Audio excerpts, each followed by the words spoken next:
see.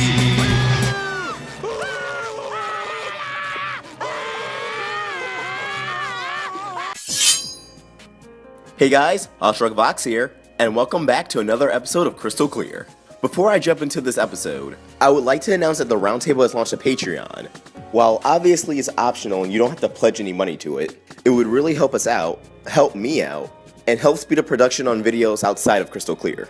Although it would give me more time to research topics and edit videos for Crystal Clear. But I'll go more in depth on the Patreon, the rewards on the Patreon, and the other hosts of the Roundtable in another video I'll make later today. While I'm the main host of the Roundtable, I'm not going to be the only one making videos on here. Anyways, let's get to today's theory. First things first, Jasper's not dead. I wasn't really planning on making a video on this topic in theory, but I was absolutely shocked to see how many people thought Jasper actually died in Super Watermelon Island.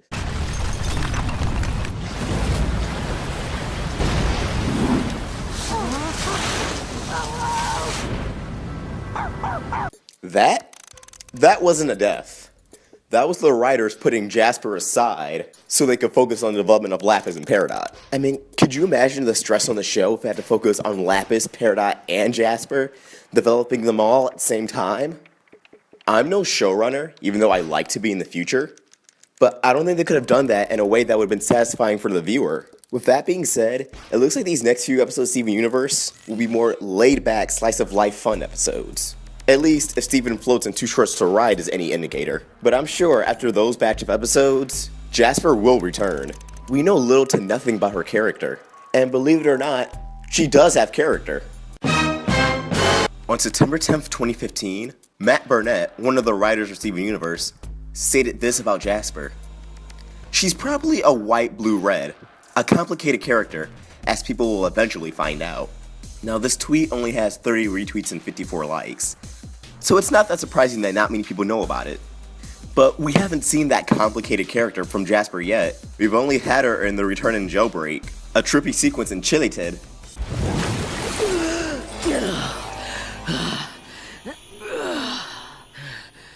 You. Jasper! You.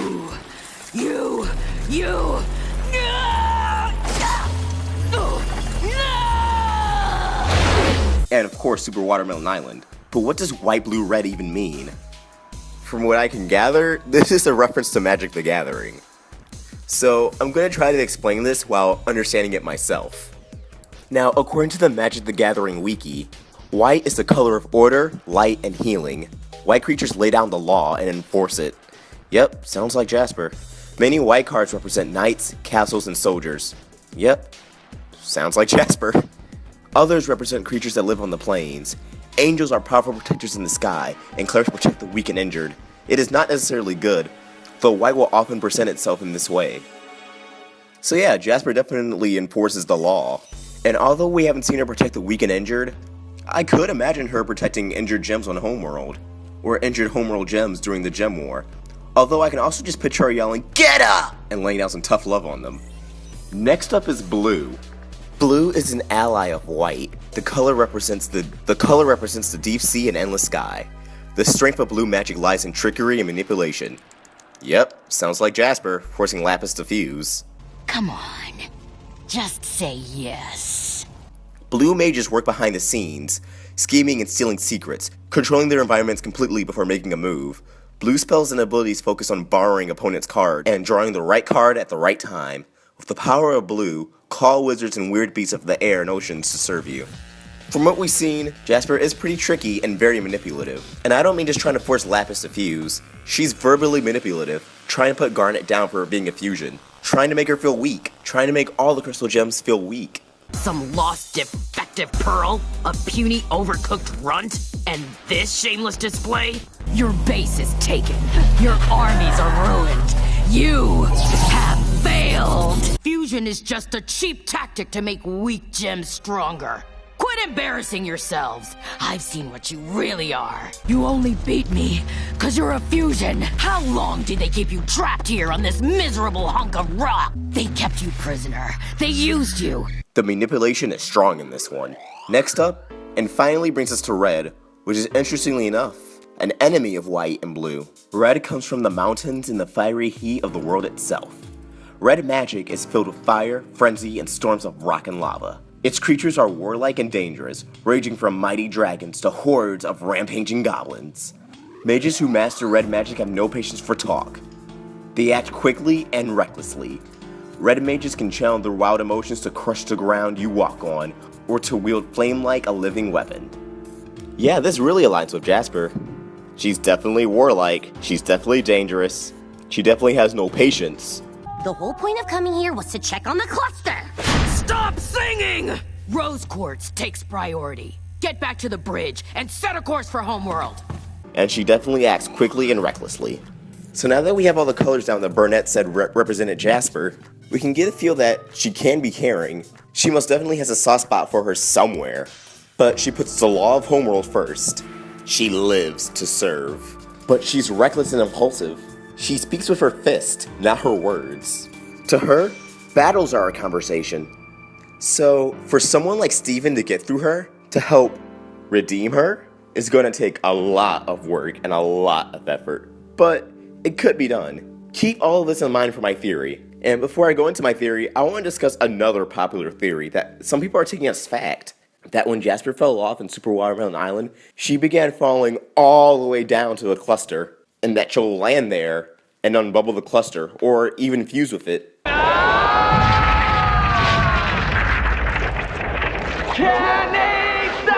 Help me! And I say, no. Keep in mind, Jasper does not know where the cluster is. She does not have the exact coordinates because they had to go to the moon base for it. We still need the cluster's exact coordinates in order to drill. Keep in mind that Mask Island is very far away from the temple and very far away from the barn, where they drilled the hole to the cluster. And guess what? They had to drill through countless of layers of rock and magma. Yeah, sorry, but I don't think a fall could break through all of that. And since Jasper doesn't know where the cluster is, I don't think she would spin dash her way down to the cluster, if she's even powerful enough to do that. Which she probably is, although I don't think she'd do it for the 2 hours it takes to get to the cluster. So, where is Jasper? Now, as everyone has pointed out, when Malachi unfused, we did not see Jasper's face at all. Where's Jasper's gem? On her face. So what's the conclusion we can all go to? Jasper's gem is cracked, which means she will start glitching out, just like Amethyst did. Show me your gem. Besh. I'm not gonna get any word.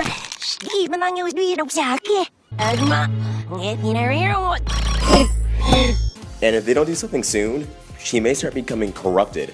So, here's where my theory comes in. In the leaked episode guide last summer, there's an episode named Alone at Sea. Some will be speculating this episode is Jasper being alone at sea, but here's what I believe.